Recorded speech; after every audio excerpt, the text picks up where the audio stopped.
Hey Jeep family, it's Neil, and we have the distinct pleasure of volunteering today at one of the local elementary's career day.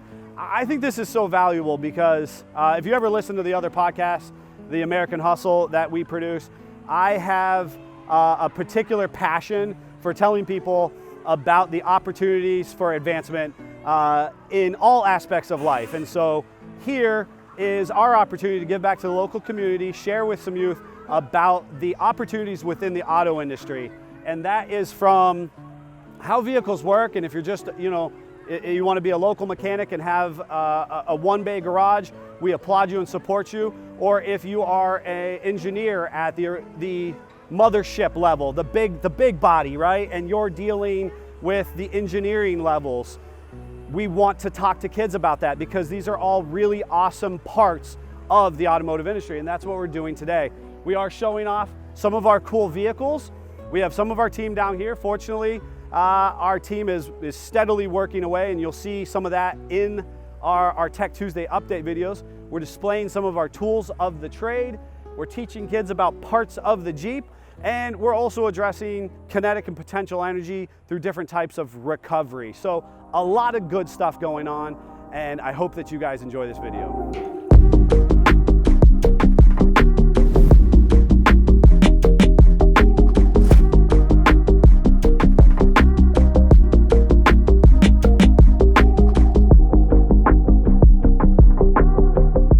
Folks, my name is Neil with Simpson Family Jeeps, SFJ4x4.com. We are located right here in Conneaut, Ohio. We are at our core an automotive business, and I'll be talking to you today about the automotive industry as a whole. When I was younger doing career days, I had a lot of concepts of your traditional career paths. And so what we want to talk and discuss is the fact that the automotive industry is actually very large, and lots of things that you're learning right now in school are applicable to what we do every day working on vehicles. How many of you have been to one of the local parades, the 4th of July or the Christmas parade, and you saw all the Jeeps driving through? Okay, that is an extension of our business. So those Jeeps are oftentimes ones that we have either built or that we have assisted in helping modify or customize for our customers, or because they are people who want to participate and support the Jeep community and you guys as the community as a whole by, tossing candy and honking horns and all that kind of fun stuff. How many of you have helped work on a vehicle or a lawnmower or a bicycle or something semi-mechanical? Okay, cool. You do it as a business? Excellent.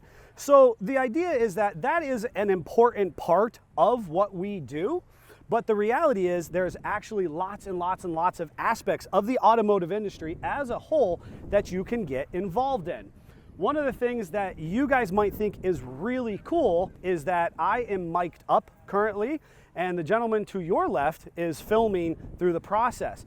Davey, Mr. Thompson over here, his mom is a teacher at the middle school. You guys might eventually have her. Davey comes every day to an automotive-based business, and he works behind a computer and behind a camera, editing, marketing, running all of our social media. And I think the piece that you guys might think is really cool is putting all of that on YouTube. We have thousands of followers on our YouTube channel who tune in for entertainment and educational purposes to watch and learn about vehicles. And so what he does is very, very important, and it's something that you guys are probably already consuming through YouTube and some other fun platforms online. So that is an important aspect of our business. Additionally, the gentleman to your right, that's my dad. He was 35 years a teacher, and now in retirement, he helps where he can in an automotive industry. He's not actually coming in and fixing vehicles on a daily, but we are supporting the process as a whole. What is this, folks? What is this? What is this? Heads up, heads up. What is it? Wrenches. Say it out loud, nice and loud. These are, there you go, wrenches. These are actually box wrenches. I'm glad we know that off the bat. There are no wrong answers. We're going to start off with some simple ones. What's this?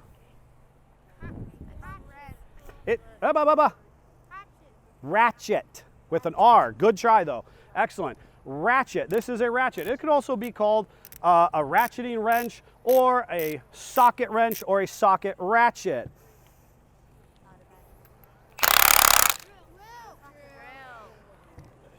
So it is not a drill. Everybody likes to think that maybe it is a drill, it looks similar, but what this actually is, it is called an impact wrench. It makes this more efficient, harder, and faster, so we can actually move through our jobs with better efficiency.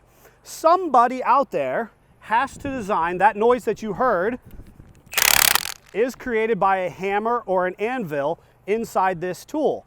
This tool is, don't worry, I'm not gonna do it again. This tool, somebody has to optimize it for our industry. So somebody who's working at a computer or a desk is using math and science and technology to understand concepts to make them tight and put them into this electric impact. And that's really valuable because somebody then has to dress it up and market it so that a end user, somebody in the professional or the DIY automotive industry, buys it and uses it to make their business more efficient. So it's not just working on the vehicle, but it's somebody who's actually making our technologies better and more efficient. What do you think this is? I heard the right answer. Be loud and proud, man. Torque wrench? It is a torque wrench, okay? It is a torque, yeah, absolutely. We use it on our wheels, but you also use it in all applications of the vehicle. There is an applied torque. So ultimately, this is a precision measurement of this, all right? So this does it in a specific, precise manner. Now, are you guys familiar with Mr. Specht? Yeah. Okay, Mr. Specht is actually my brother-in-law, his son-in-law. And Mr. Specht's class told me that they have heard of Isaac Newton. Have you guys heard of Isaac Newton? Yes. Fantastic. This torque wrench is measured in foot-pounds. In Western culture, we utilize the concept of foot-pounds as a loose conversion for Newton meters. There are concepts that you are learning in your classes through math, science, technology that we are using every single day in the physical application of fixing Jeeps. So we use this to measure basically how tight or how loose a bolt or a nut is on a vehicle. So we have 3 different versions of the wrench, and ultimately this is actually a precision version using concepts that you're learning every day. For funsies, what do you think this is? Pliers. Perfect. Just a good talking point. On the back side of it has a little sharp edge that can also be used as a side cut. Right? So multi-function. There's a lot of different uses for tools. What is this? Yeah. So this is a jump starter. Some of you might recognize it if you've ever had to use jumper cables and jump start a dead vehicle. This particular unit actually utilizes similar technology that are in our cell phones and our laptops and our tablets to transfer that energy into enough juice that could jumpstart a semi-truck behind us. Imagine the ability of taking your phone or your laptop, using the battery power to be able to start a semi-truck. And that's what this particular unit is. Somebody has to engineer that transfer of electricity, the storage transfer and the ability to recharge it so that the auto industry can use it in this application. All right, so there's just super cool aspects of it. What is that thing? What is this thing? Giant wrench. What is this thing? It's a brake. All right, good ideas. This is called a control arm. As of right now, the likelihood is most of you did not come to school in a vehicle that had these installed on it. This is a very specialized part that we as a business at SFJ4x4 install on people's vehicles. Control arms are an important part of the suspension. They help carry the load of your vehicle as it goes down the road. So somewhere right now, there are people engineering, fabricating, and designing these so that a off-road vehicle can be as ideal on-road as it is on the trails. So there's a concept I'm going to share with you called NVH. Can you guys say NVH for me? NVH. Okay. How many of you came to school thinking about NVH? You all did, I know it. NVH. You all were thinking, oh my gosh, this NVH. NVH is an engineered concept that right now there is somebody sitting in an office at one of the big auto manufacturers, and he or she is obsessing over NVH. NVH stands for noise, vibration, harshness. Noise, vibration, harshness is a acronym. It's a term that we use in the automotive industry to talk about how comfortable, how bumpy, and how noisy our vehicle is as it goes down the road. And so there is somebody at the automotive engineering level, Dodge, Ram, GM, Chevy, Ford, Chrysler, Kia, all those companies, and there is somebody right now obsessing about engineering it to be a softer, quieter, more specialized ride. This smoother ride, perfect.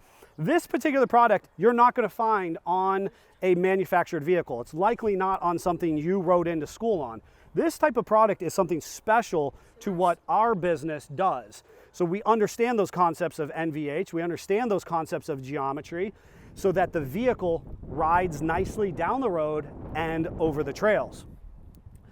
So the last piece and concept is the fact that when we get to use these Jeeps for how their intended purposes, travel across the country, go off-road, sometimes when we're off-roading, we get stuck.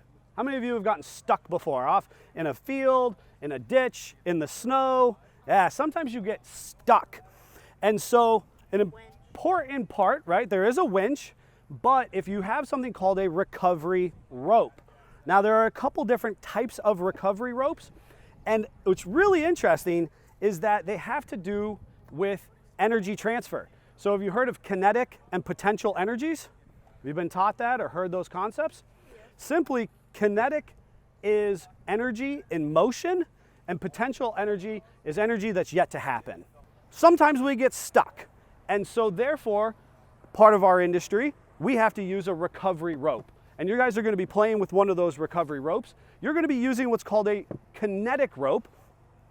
It is different than this rope, but a kinetic rope is actually engineered to give a little bit energy in motion and then retract safely to unstick a vehicle. So we're going to be playing a little game of tug of war with the kinetic rope. I'm going to split you guys in half. It's going to be the most undiscerning half. It's going to go right down the middle here. Yep. Part the waters. You guys that way. Step that way. One big ride. All right. Nope. We're not jumping with our friends. This half is going to head over to the Jeep, and we're going to show you components of the vehicle. This half is going to head over to Mr. Simpson over there, and he's going to play a little tug of war game with you. This is called a kinetic recovery strap. Jeeps like to get stuck. They get stuck in the mud, they get stuck in the woods, and we have to recover them somehow. Now some of them use a winch with a steel cable, or you may end up using a recovery strap. Now this is called a kinetic recovery strap. It has a rebound effect. We can't tell, I can't really pull it to see me stretching it, but it actually will stretch and then recover. So rather than snapping a vehicle, like maybe if it was too static, you might pull the bumper off. But this stretches and then recovers.